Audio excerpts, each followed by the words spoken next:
Orang yang sengaja merencanakan pembunuhan pada orang beriman, itu ancamannya neraka jahanam. Neraka jahanam. Yang ada di Quran surah keempat tuh, An-Nisa. Ayat 92-93. Orang-orang yang beriman, imannya itu benar. Kalau benar imannya, tatakafa'u dima'uhum, maka akan saling melindungi, menjaga darahnya. Ya, jaga.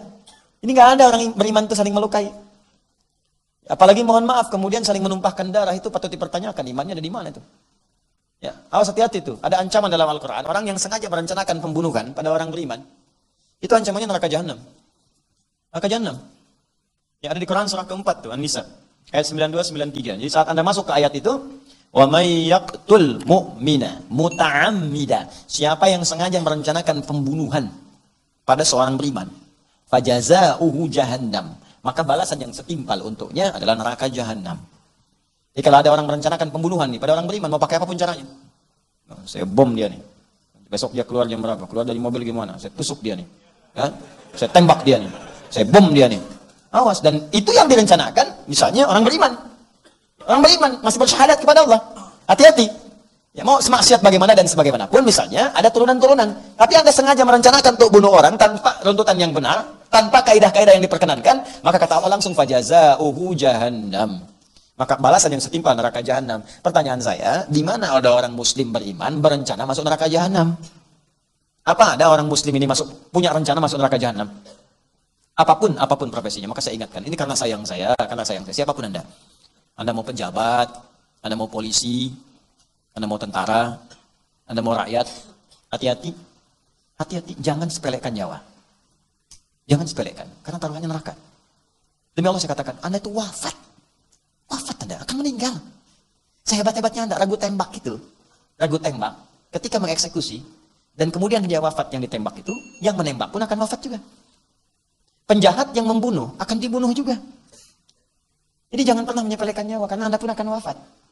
Awas, perbedaan itu dari perilaku. Yang membunuh dengan yang dibunuh. Ketika yang dibunuh itu wafat. Dan besok lusa Anda wafat juga. Anda bisa ditertawakan oleh yang dibunuh itu. Orang yang terbunuh. Ente bunuh saya dulu ya. Ente mati juga. Ente bunuh saya waktu sholat, ente dibunuh waktu maksiat. Ente bunuh saya ini, waktu saya berzikir kepada Allah, Anda diwafatkan malaikat maut itu saat sedang bermaksiat di hadapan Allah Subhanahu wa taala. Makanya hati-hati. Apapun Anda profesinya, jangan sepelekan nyawa. Karena sekarang ini kayaknya nyawa itu murah sekali. Murah sekali. Beda pendapat, tembak orang. Beda pendapat, benturkan orang. Beda pendapat, bunuh. Neraka jahanam. Siapa yang punya cita-cita begitu? Awas, fajaza'uhu jahannama. Awas. Khalidan fiha, kekal di dalam yang akan keluar. Kekal di dalamnya. Wa ghadiballahu alaihi, Allah murka kepadanya. Wa la'anahu, dilaknat dia oleh Allah. Wa 'adda lahu 'adzaban 'azima, dan dijanjikan janji Allah itu enggak mungkin diingkari. Ya, janji Allah enggak mungkin diingkari. Innallaha la yukhliful mi'ad. Ini kaidahnya. Jadi kaidah janji Allah itu Ali Imran ayat 9. Allah enggak mungkin mengingkari janji. Kalau manusia tidak. Kau yang memulai, kau yang mengingkari. Ya, kau yang memulai, kau yang mengakhiri. Kau yang berjanji, kau yang mengingkari. Jadi manusia itu bisa janji, bisa ingkar, Allah tidak. Begitu berjanji pasti terjadi. Orang yang sengaja berusaha membunuh orang lain, terbunuh dia dan dia beriman, maka masuk neraka, kekal di dalamnya, lipat ganda. Lipat ganda itu begini. Kalau ada orang dilempar misalnya pakai batu, batunya sebesar ini, tutup spidol. Nah, segini ya. Tak. Ya sekecil-kecilnya batu jahanam tembus juga, kan? Tapi yang kalau dilipat gandakan, batunya sebesar masjidnya. Ya udah. Mau jadi apa tuh? Nanti lihat. Nah, maka hati-hati. Maka dari itu, saya sampaikan kalimatnya di sini ketika kita baca gini, iyyaka na'budu, coba baca dengan baik, baca dengan hati yang benar. Apakah nun itu sudah kita fungsikan belum dalam kehidupan? Jangan-jangan Pak Ibu, doa itu belum terjawab karena fungsi nun itu belum hadir dalam hidup kita. Anda berdoa tapi seling mencela orang. Di mana fungsi nunnya di situ? Makanya mungkin doa itu belum terjawab tuh karena itu. Anda berdoa di situ tapi nggak pernah pasrah kita kepada Allah. Mungkin itu yang belum terjawab. Anda berdoa minta tapi ibadah itu belum semangat untuk jamaah. Mungkin di situ persoalannya. Dipakai nunnya, pakai ilmunya. Ya, tatakafa'u dima'uhum wa yas'a bi dhimmatihim adnahum, dan saling memperhatikan. Lihat, makanya saat berjamaah itu lihat kanan kirinya, kenalan dari mana. Makanya dulu zaman Nabi itu ada orang ke masjid selesai urusannya. Yang lapar dapat makanan, selesai. Ya, yang haus dapat minuman, selesai. Ya, kami coba semaksimal di sini. Ya, ada orang jauh-jauh, gitu kan? Gak bisa pulang langsung, tinggal sini. Itu Allah Akbar. Jangan dikira ibu-ibu yang panitia ini ibu-ibu biasa. Demi Allah saya katakan, itu ibu-ibu luar biasa itu. Sampai dilihat berapa yang ada di sini. Dicari Pak malam-malam, mana yang masih buka. Kadang nyari pun yang paling enak, paling bagus. Okben buka nggak okben. KFC ada enggak? Tapi jangan sampai nginap semua di sini dia. Alisan kajian nginap aja hotban tidak. Saya langsung infokan. Berapa banyak Bu? 100 kuartal aja. Tuh cari, itu sampai begitu Pak. Carikan solusi. Jadi inilah Islam, itu begitu. Ya saya tuh, Allah gimana ya cara memahaminya. Tiap kali baca ya kan abudu, tapi berselisih terus. Ya ribut terus. Ya kapan kita mau majunya? Jadi kalau melatih diri sendiri aja belum baik, bagaimana kita mengharapkan yang lebih besar daripada itu? Jelas ya? Nah terakhir, wahum yadun ala man siwahum. Dan mereka itu membela kepada yang yadun itu gambaran dari kekuatan, bela. Tolong, bantu. Yang lemah kita bantu, kan? Jaga dirinya, lindungi, saling berkasih sayang, itulah Islam. Dan 3 kalimat ini tatakafa'u ya. Tatakafa'u dima'uhum wa yas'a bi dhimmati madahum wa hum yadun 'ala man siwahum. 3 makna ini digambarkan dengan 1 huruf saja oleh Al-Qur'an. Nah, iyyaka na'budu. Jadi kalau benar iyyaka na'budunya, maka muncullah kalimat setelahnya sebagai jawaban. Wa iyyaka nasta'in. Wa iyyaka nasta'in. Kapanpun Anda nasta'in, punya kebutuhan, punya persoalan, punya problem, kalau na'budunya benar, kata Allah, wa iyyaka nasta'in. Katakan, ya Allah, kepadamu saja kami memohonkan segala kebutuhan kami. Maka apa jawabannya? Hadza baini wa baina 'abdi wa li 'abdi ma sa'ala. Ini perjanjian antara hambaku dengan aku. Jika benar apa yang ia lakukan dengan na'budunya, maka apapun yang ia butuhkan seketika aku akan berikan.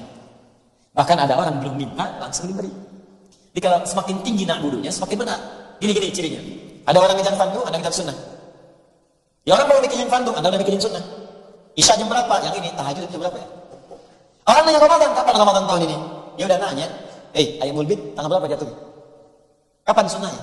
Kapan Seninnya? Kapan kemudian? Orang nanya, ente udah zakat belum? Dia udah mikirkan kapan saya infak nih. Udah punya agenda, besok saya infak sini. Besok saya sedekah sini. Semakin tinggi puncak ibadahnya, maka Allah turunkan sifat aun pemberiannya, maunahnya kepada orang yang minta. Sebelum dia minta, langsung dipenuhi kebutuhannya. Sehingga seakan-akan dia tidak punya kesulitan. Padahal bukan gak punya, sebelum minta dikasih. Makanya kadang-kadang orang gak sadar kalau Allah itu mencukupkan kebutuhan dia karena amalan dia. Gak ada yang sia-sia. Ya mulai saat ini berubah. Tapi tadi kembali dasarnya keyakinan kita. Karena itu dibuka dengan kalimat dzalikal kitabul la raiba fi. Jangan ragu, kalau ragu nggak akan dapat. Ya itulah tafsir dari kalimat iyyaka na'budu wa iyyaka nasta'in. Yang saya sampaikan di akhir tadi dikutip oleh penulis buku ini, wa qaddimatul ibadatu 'ala al-isti'anati li kauni al-ula wasilatan ila tsaniyah wa taqdimul wasail sababun fi tahsil al-matalib wa liyadullu 'ala annahum la yastaqilluna bi iqamati al-ibadat bal inna 'auna Allah ta'ala huwa alladhi yuyassiru lahum adaaha. Kenapa diawalkan na'budu dibandingkan dengan nasta'in? Kenapa diawalkan? Karena kata penulis kitab ini, kata mufassir Syekh Tantawi, karena ibadah itu wasilah untuk mengabulkan apa yang kita mohonkan. Karena itu wasilah, maka wasilah harus didahulukan dibandingkan dengan hasil. Ya, Anda nggak mungkin datang ke sini kalau tidak ada wasilah kendaraan. Kendaraan itu wasilah, mustahil nyampe kalau nggak diantar karena kendaraan ke sini. Kaki kita wasilah, kalaupun nggak ada kendaraan jalan, wasilahnya jalan. Maka wasilah untuk dijawab permohonan kita, mohon itu nasta'in. Kalau minta, wasilahnya apa? Ibadah. Kalau nggak pakai ibadah, mustahil dikabulkan. Karena itu didahulukan ibadah, karena itu wasilah untuk mengabulkan apa yang kita mohonkan. Sekaligus untuk menegaskan kepada kita, mustahil kita bisa ibadah kalau tidak ditolong oleh Allah Subhanahu wa Ta'ala.